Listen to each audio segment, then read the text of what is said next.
distill this down to the essence of what we do here, we're here to fight the away game. Every single person here is fighting for what their vision of the American way is. They're fighting to ensure that their families remain safe at home. And it's a very personal mission to folks. We all have families back home. We all have things that we care about. And so that drives each individual to do their best every day. And all of our airmen, it's very easy to tie them to the mission here. They see that what they do matters. They know at the end of the day what they did for their country that day. And so that sense of being connected to the mission is the key to victory in everything that we do. And our airmen will make extraordinary sacrifices, and they're very dedicated to that because they get a sense of what they're doing is important. If you can accomplish that as a leader, the rest of it is easy because the airmen will deliver.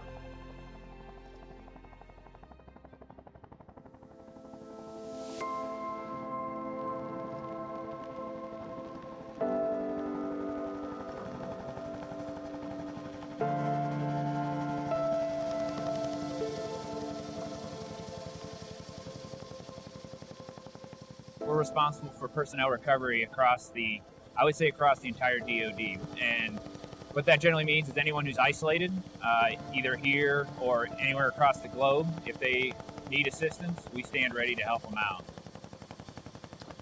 There's an overarching desire to help and to help people, whether that's just by helping them get back here or whether it's providing that medical capability. We sit on a very short alert window, and we are able to launch within 30 minutes at all times throughout the day and night.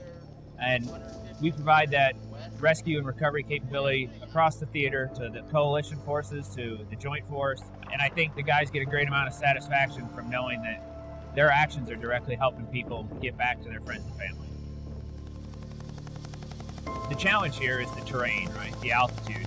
We're surrounded by mountains, and generally most of the central and northern Afghanistan area is very high altitude. So that's where the CH-47s can really provide some special capability because of their ability to get to that high altitude area and insert the team.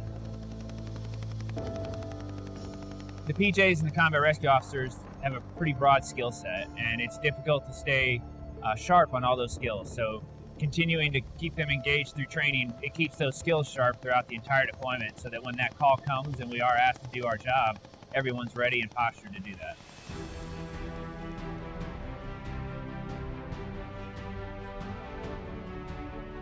Honestly, I'm humbled, right? I mean, we have a lot of young men and women, both assigned to the squadron, and they are taking time away from their personal lives and their families are making significant sacrifices, but they all raise their hand and say, yeah, I want to be on that deployment, I want to be part of that mission overseas. And it is truly humbling to be part of a unit that is that dedicated to the mission. I think it's a great mission. I think regardless of how you feel about things over here, the work that we do, it's meaningful. And we are here to do a great mission, which is, again, bring people home to recover, whether it's fallen personnel or personnel that are isolated and can't recover themselves. And I honestly believe strongly in the mission. I've been doing it for 22 years, and that's one of the reasons I still stay engaged and continue to do the work.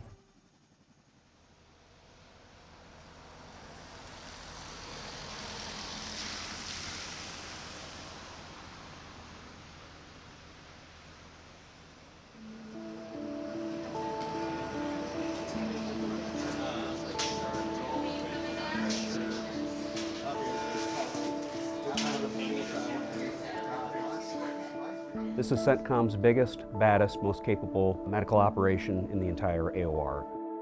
We're now touted as a 24-bed hospital, but we're expandable to 13 ICU beds and up to 30 ICW beds for a total of 43. So it's amazing what we can do in the middle of Afghanistan here. The whole reason I became a trauma surgeon was to be a trauma surgeon in the military, and then I think there's no better way to connect to the mission than to be here to take care of those that are out there doing the fighting and putting their lives on the line. So without a good, effective trauma team here to take care of them, that just wouldn't be possible. So I feel very strongly about that. And to be able to be there for them, even if I can't save them, to be able to be there for them and their family when things don't go our way and they're not able to survive their injuries is important, because these folks were getting up to go to work that day or going out on a mission that day and with their buddies, and maybe bad things happen. Let's just repeat our blood pressure, get the rest of our secondary survey, and we'll get them packaged up for CAT scan. We had one of our patients that was an individual described his course was he was injured doing special operations. He's bloodied, he's confused, there's just the noise of combat going on. He's hurting, he's worried that he's not going to see his family. Next thing he knows, he's rolling, and when he looks up, he sees the flag, and he said, "I knew I was at Craig, I know I'm going to be safe." He didn't remember a thing until he woke up at the launch stool. So that flag is a huge symbol for our patients, it's a symbol for us, and it's a very big sense of pride for me in this facility.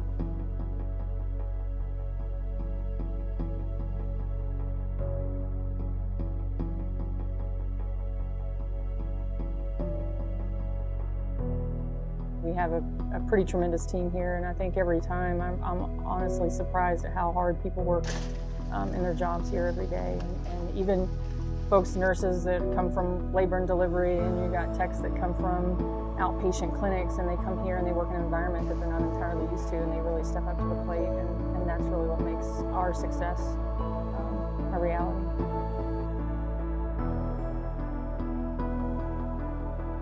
Right on this last rotation, we had surgeons that were up working for 36 hours, and I never once saw anybody complain. They obviously looked tired, but they were doing the mission and completing it, and they're motivated, they're proud of what they do, they see what the end result is, which is saving lives and salvaging people. They're at the top of the game. They come here, they're hungry, they're eager to perform.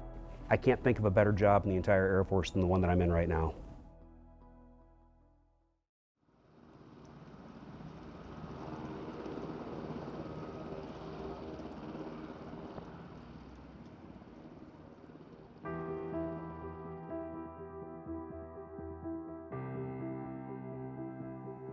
We move our wounded warriors, so it's a crazy honor for us to do that. So when someone is injured downrange or back stateside, you know, we're the avenue to get them from a lower echelon of care to a higher echelon of care. Here in Afghanistan, particularly here in Bagram, we come together from 9 different squadrons. We're a mixture of Guard, Reserve, Active Duty, AE, and CCAT as well. We can bring together that active duty component. We get the experience from the Guard and the Reserve, where you have your critical care nurses, ER nurses, paramedics, med techs that we have. The experience is unsurpassed. We get a warning on regulated patients of what the patient load will look like and what the condition is, but on an unregulated move, not necessarily. We may get a call to go out to Mozzie, and they'll say, "We got 2 patients." Well, you may pick up 20 patients, but they'll all have different things wrong with them, from gunshots to IED explosions, different things. So you just have to kind of be ready, mentally prepared for that, and able to see some of the stuff that comes on.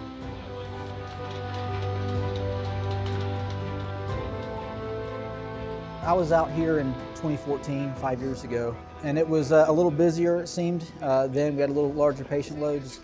But after that deployment, I got to go really just, it was actually a quilters meeting with my mom, and they made some quilts for veterans, and it was kind of weird, but one of the Marines that we brought back ended up showing up there, and he had an amputated hand and a broke ankle from his injuries, and he got to show up there. I'm going to try not to get too emotional, but he showed up there and actually talked about his patient movement. He had a little kid there that was, excuse me, that was born after he got home. So that's really what makes this job so important. There's so much honor in it whenever we can bring home someone to their kid or their daughter or their wife or mom or dad. That's really why this is the best job I could ever imagine doing.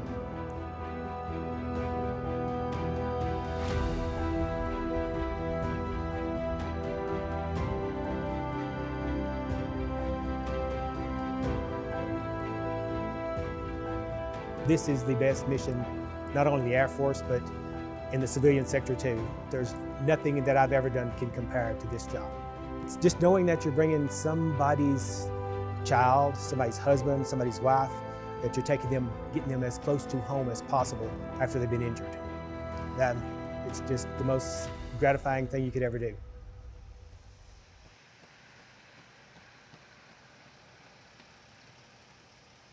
With regard to the men and women of the 455th AEW, I think sacrifice means that they are willing to put their lives on hold and that they are willing to endure painful absences from their families in order to ensure that their fellow American citizens can sleep well at night and that they can go about the work of their daily business without fear of attack. And I find it extraordinary that so many airmen and so many of our joint teammates as well are willing to come over here and put their own lives at danger to ensure that their fellow countrymen and women don't have to face that threat at home. And so I am proud and amazed at the work that our airmen do every single day, and I applaud them for their selflessness and for their courage.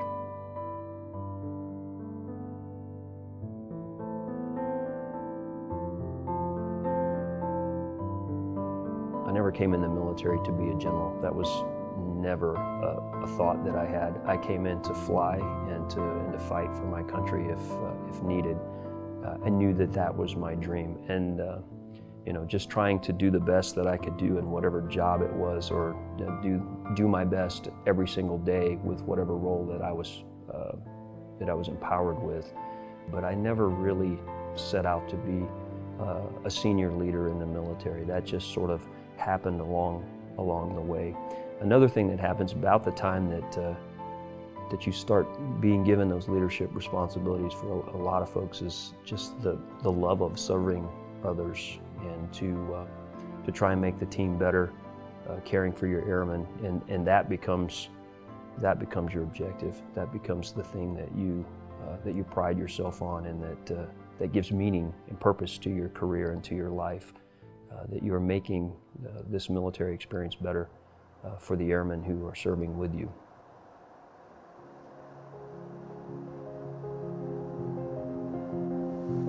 What's unique about our mission here in Afghanistan is partly the close integration with the ground forces, and the other part is the extreme requirement for precision in the fires that we apply. It goes from zero to full speed pretty quickly. You know, often of the time we're in the air, you know, we'll spend a couple of hours just flying overwatch, and then, you know, when a firefight kicks off, you don't get a lot of warning for that. So it accelerates rapidly from not much going on to pretty high speed, low margin for error.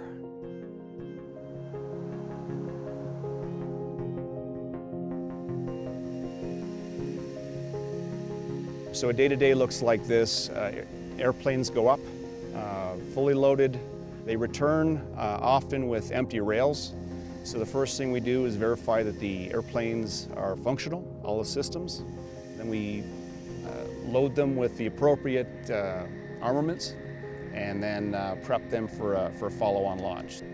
We concentrate on getting airplanes into the air around the clock in support of the guys that are actually out in the field.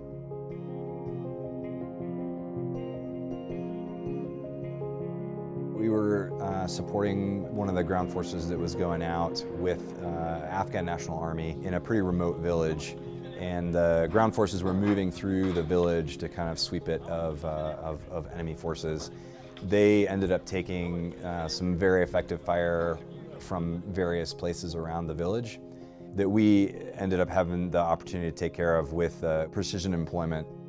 And I think what really struck me about that particular mission was they took significantly more risk than they had to in order to ensure the safety of the civilian population while still targeting the enemy. There's a lot easier way to fight that kind of war, but the lengths we go to kind of be the good guys and to protect the civilian population and support the government of Afghanistan was pretty striking in that particular mission.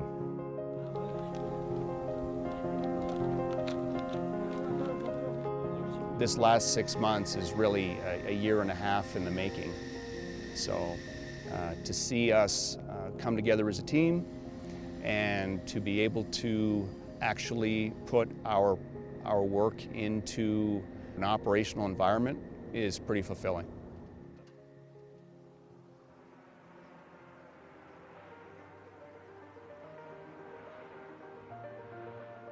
The mission's important to me because we're helping out the people of Afghanistan. We're helping our troops get out here as soon as we can. We're trying to help the mission where people get hurt, take them back here, save their lives, and we're trying to move all the cargo to where it needs to be. I'm a squadron commander at home, and to be able to take my squadron from home out to combat is just an incredible honor. They're out here performing their mission that they're all experts in, knowing that they're going out to do something worthwhile. Even though they might be tired from a long 16 to 18-hour day, it's fun to see them have that sense of pride that they did something worthwhile that day.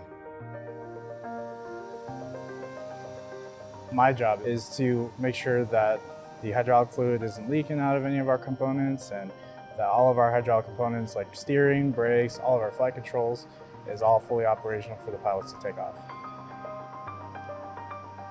All of our hydraulic components pretty much ground the aircraft if it's broken, no matter what it is. It could be something small as a filter, or it could be something as big as the actual steering. So it's quite essential to the rest of the aircraft and how it works. Everything is important that we do, and I believe that even, like I said, to the smallest inspection, it's essential.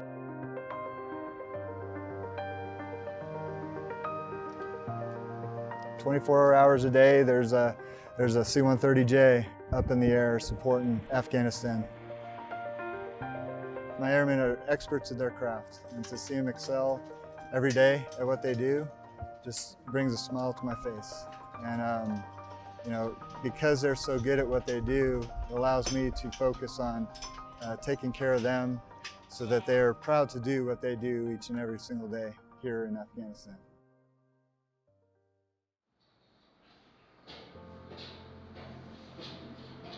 So the OSS provides seamless support to combat flight operations at both Bagram Airfield and Jalalabad Airfield. And we provide certain levels of support to Kandahar Airfield and several other airfields around the Afghanistan AOR as well. The different functions of the OSS are the intelligence flight. We have weapons and tactics flight, so both of those are wing functions. We also have wing aircrew flight equipment. Then we have current operations, airfield operations, and then the Jalalabad OLA. It really comes down to just relying on those experts, and that is exactly what the OSS has. We have just a whole variety of experts who know exactly what they're doing, and so the fact is that every single one of them I know is passionate about supporting the mission, both their specific lane of the mission as well as the overarching mission of combat operations in Afghanistan. So day by day at Jalalabad, I work side by side with 2 other Air Force members. So the 3 of us together try to manage and execute daily operations of everything inside of the airfield. It is challenging, and a tremendous amount of it is trying to understand the different complex requirements that all of our users have. Jalalabad has an enormous amount of Army users, Army aviation that is there, primarily helicopters, and we have UAS units that are there from a diverse background, and a number of other users that come in and out of the field to conduct operations in the local area. I think some of the most rewarding opportunities are seeing the completion of projects that you start and being able to talk to users of the airfield and people that you support directly and have them express appreciation for the level of support, the flexibility of support that the airfield was able to provide. Being good at your job, providing the information, the timely and accurate information, is absolutely critical to the mission. And so that is one of the first things we try to do when people show up here in the squadron, or even before they get here, we send them a welcome guide so that they know, 1, here's all the crazy stuff that the OSS does, and 2, what you do is very, very important to the mission.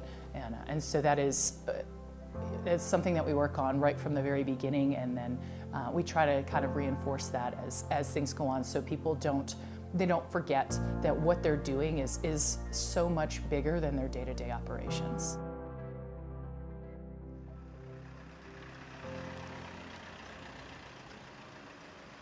We have a combat presence at Bagram and at Kandahar, and then we also own Senior Airfield Authority at Jalalabad Airfield. So we have a presence there as well, where they run airfield operations. I think for the folks down there that communications, anytime you're going to be geographically separated from a subordinate commander, communication is going to be a challenge. I think we're very good at it, and the opportunities, though, are that the team down there has a degree of autonomy.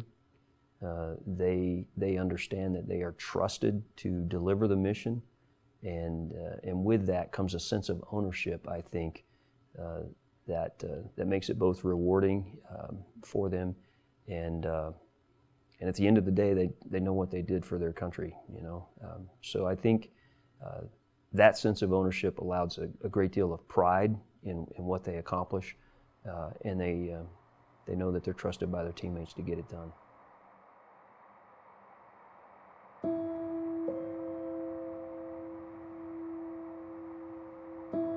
Out here, it's a way bigger mission. Getting to talk to some of the pilots about the missions they're flying out there and to see the munitions that we load firsthand, really doing the job is awesome. I'm a weapons load crew member. We work in a team of 3, so we have the 1-man, the 2-man, which is my position, and then a 3-man. As a 2-man, I'm mostly responsible for handling the tools, preparing the racks for loading the bombs, preparing the rocket pods, helping out with any end of firing inspections and stuff like that. Out here we do obviously CAS and combat search and rescue, or personnel recovery, for all of our U.S. coalition and partner forces that are on the ground anywhere in Afghanistan.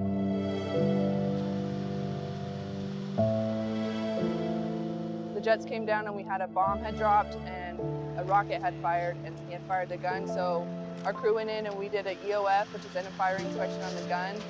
We did an EOF on the rocket pod to clean out where the rocket had been fired out of, and then we loaded the AGR rocket, and then a crew loaded the bomb onto the station, and then eventually they would be loading ammo.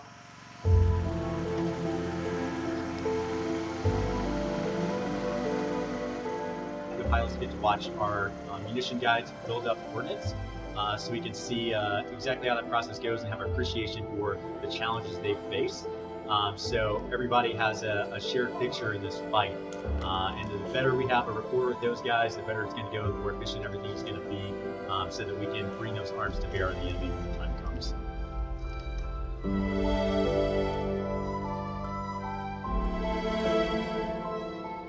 The biggest win for an A-10 guy out there is again, when you check in with that ground controller, they're taking significant fire. They don't have a lot of ability to maneuver around that. You hear the machine gun blaring in the background, you hear the elevated voices, and then when our guys are able to put down those non-lethal kinetic smokes to say, yep, this is where we think it is, immediately the JTAC, that's the exact tree line we're taking that gunfire from, and then within seconds we're in there with that 30mm gun along that tree line. And all of a sudden the next radio call is very calm, there's quiet on the radio, and the JTAC says, hog, good effects, and then we look to correlate and further find the enemy through there, but you can hear the instant relief in his voice, and for us that's the best part of the job for sure. I love that. Hog guys live for that kind of response, so that's why we train so intensely for that.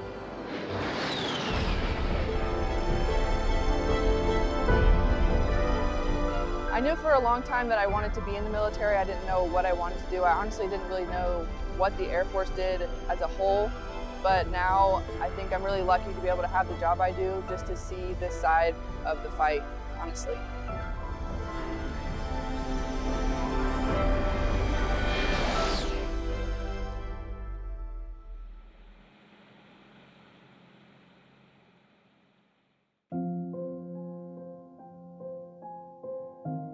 I get to see every day, the effects of that training that I got back in the States, but see what it does every day out here. It definitely brings a sense of pride that here we are, right in the middle of it, and we can reach anywhere in Afghanistan from here.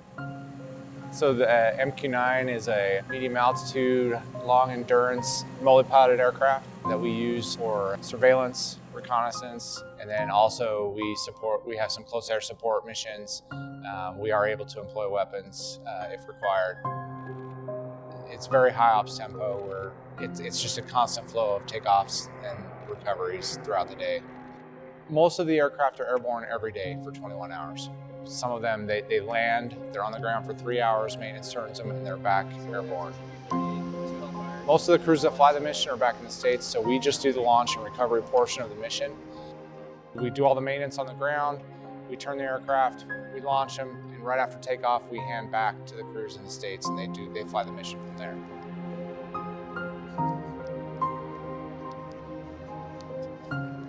We have both military and civilian counterparts that are working the mission.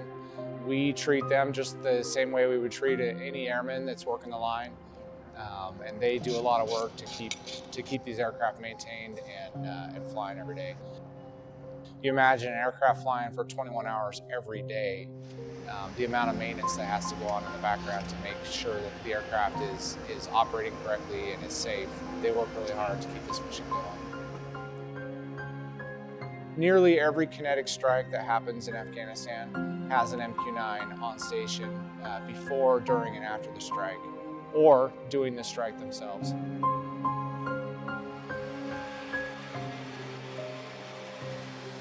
To be able to see what my airmen are able to add to the battlefield here in Afghanistan is really rewarding.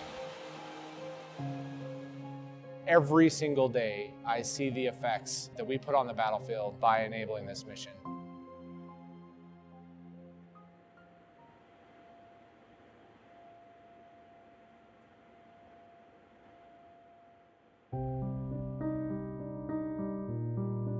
Beacon is an airborne communications platform that we send up into the air to kind of bridge communications between the various platforms and agencies that we have on the ground. There's no flying training unit, there's no official Air Force program to fly a Global Express jet or a BD 700. So the first time most of us even see a platform is out here in the combat zone.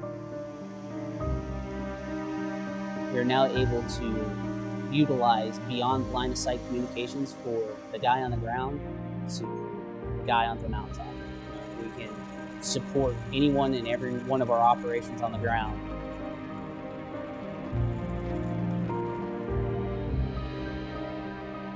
I'm the day battle NCO for the JDOC that runs all the force protection and GDA operations for here on Capt. So running operations, doing battle tracking, talking to the guys on the ground, the guys out on missions, doing that stuff. So we use them for when our guys are doing certain operations, they're like 20K away.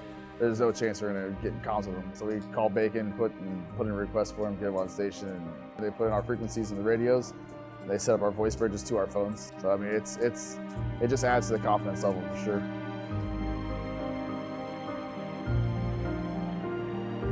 I think it's really great that we have contractors here. A lot of them are prior military or have retired, so they offer a lot of experience, and that makes us very effective. When it comes to maintenance, we only have 4 aircraft in our fleet, and we're still able to fly 24/7, 365 days.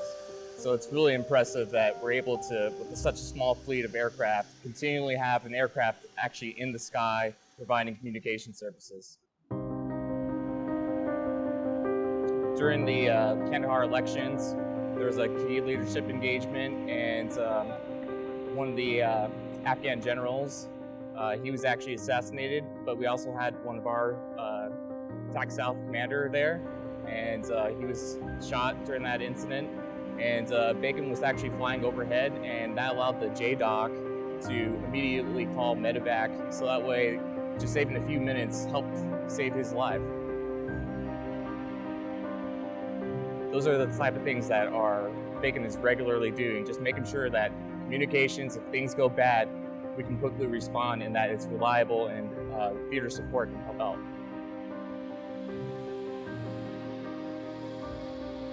It's great because of the mission that we do, the impact that we have on the people on the ground, and every time that they come to us and thank us for providing that life support, communication, relay. It's great to be able to get that feedback and be able to know that you're doing something that's impacting real lives.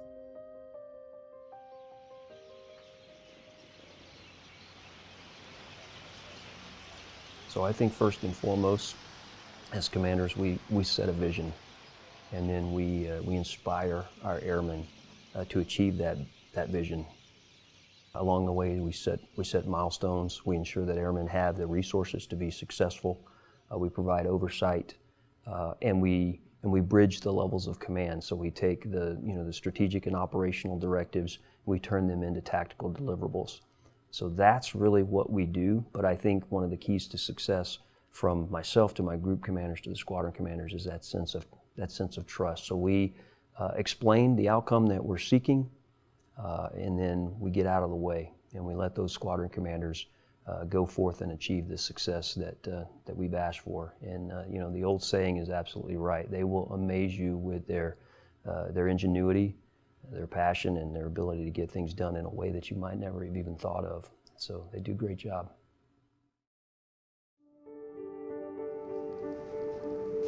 It's going to sound corny, but honestly, my airmen inspire me every day.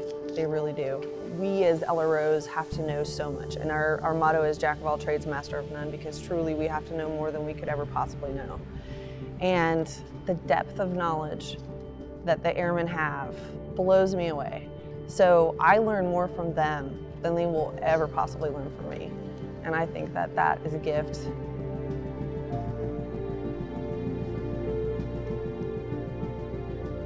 I think one of the greatest things about being a logistician is that we touch absolutely everything on the base, especially in regards to the 455th mission. The mission couldn't happen without us. It absolutely couldn't, because we touch every piece of it. We make sure that there are vehicles for the various units. We make sure that the aircraft have fuel. We make sure that if you are deploying in or redeploying out, we are taking care of all of those transportation requirements. If you are somebody that fixes jets, we are the people that receive your parts and process those parts and get them out to you. So we touch literally everything that happens within the 455th. If you want to get jets up in the air, you're going to need the supplies, you're going to need the fuel, you're going to need your parts from TMO, you're going to need the support from the aerial port, getting people in and out. So we touch literally everything. So we are the backbone of the mission.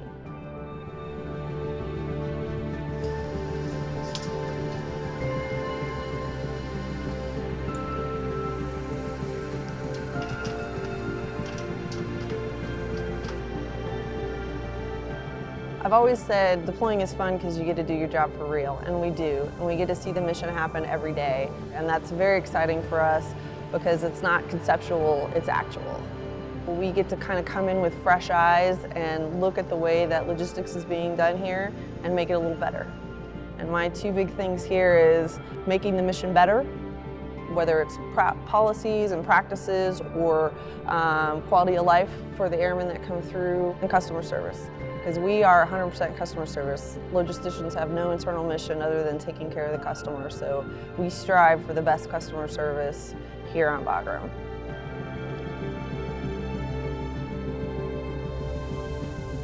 Oh, this is the best job in the world.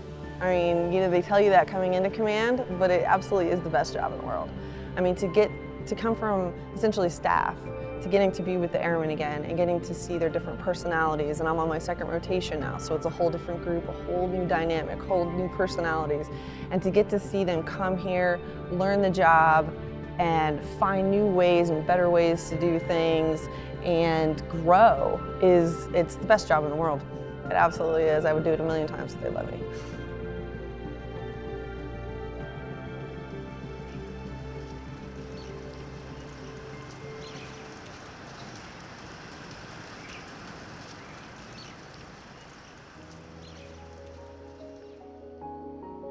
We provide a very unique skill set when it comes to air-based operations, and that we have a fundamental understanding of what it means to defend an airfield. We are specially trained and equipped to detect and defend against multiple types of threats in multiple types of domains. Honestly, this is probably one of the best missions to be a part of, because the mission that we're doing out here enables the men and women back home to be safe and secure. We take the fight to the enemy out here. Our role as security forces enables that fight by keeping these aircraft safe, keeping the men and women of this base safe so they can go out there and perform that mission.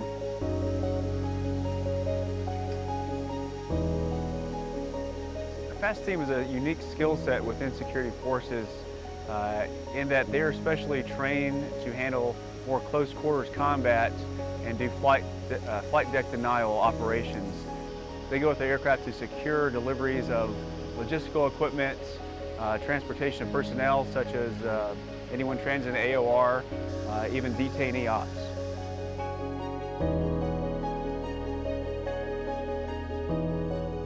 The defenders that we get out here are probably some of the most disciplined individuals that we see in the career field. And the reason I say that is because the threat is real. That really kind of focuses how they perceive their mission and their role in that mission, because here it is nothing but mission, it is nothing but defense. And I think they find a lot of value in that, and I think they're very appreciative of that opportunity.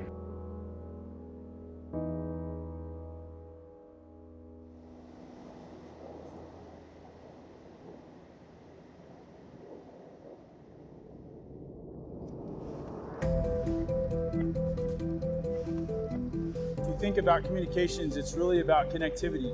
We live in an information age, and that connection matters more and more every single day. You can talk about the real sexy cyber stuff or just the real nitty-gritty down in the dirt. That connection could be fiber optics between buildings. That connection could be a dusty comm closet in some corner of Bagram, and that is really what it's all about, kind of the glue that binds the mission together, and it comes down to connectivity. We are the only Air Force communications unit in Afghanistan, which means we support Kabul, we support Kandahar, Jalalabad, Bagram. They're behind the scenes doing that, and in all sorts of conditions. Hot, dusty summertime, wintertime, just like this.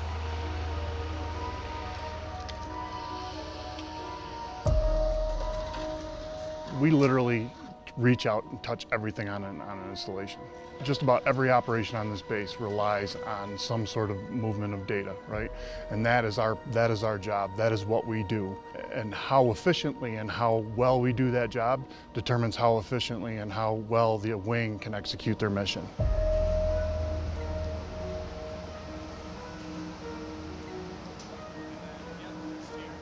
Being actually on the ground in Bagram, in Afghanistan, brings the reality home that this is no longer preparation, this is no longer training, but we're actually doing the job that we were trained to do. And to actually see the effect of what we're doing, we definitely see the impact of our job and all of our training. As far as maintaining switches, maintaining infrastructure, knowledge management, all of our planning capabilities, all of this stuff comes together and gels and provides a overarching communication support to a wing that's executing an actual mission. In the comm squadron, we got a ton to be excited about right now. Just this last year, we were selected as the best small communications unit in the entire Air Force. And that's exciting, but what really gets me fired up is the airmen and the people that make that happen. The thing that I absolutely cherish the most is that this unit knows that we didn't get here by ourselves. We're standing on the shoulders of people that went before us here at Bagram. We're standing on folks that made even greater sacrifices, and we're standing up for people back home that really matter. Our families, our friends, our loved ones are dependent on us to protect them and to take care of them and to assure that mission so that we assure bombs drop, and that, quite honestly, is what I cherish the most.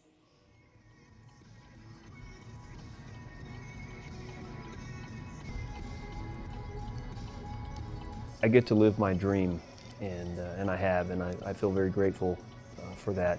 I've had the opportunity to fly the A-10, the F-16, and the F-35, and now back in the F-16 again. And at this level in my career, it's a blessing to be able to contribute tactically, directly to the mission. And so the mission is exciting, it's rewarding, it can be challenging and even scary at times, But the bottom line is it matters. You know, the fact that we have those airplanes in the skies overhead, providing the effects that they do, it provides a decisive and asymmetric advantage for the entire joint team here in Afghanistan.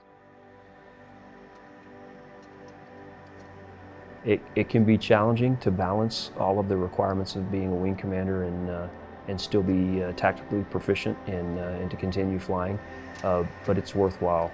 One, on a personal level, it's certainly enjoyable, but more important than that, it's being professionally tied to the mission, being able to see the battle space, being able to understand the fight that we're in, being able to understand what our airmen, the challenges that they're facing and the difficulties of the mission, and being personally exposed to that and understanding it on a more intimate level, I think is important.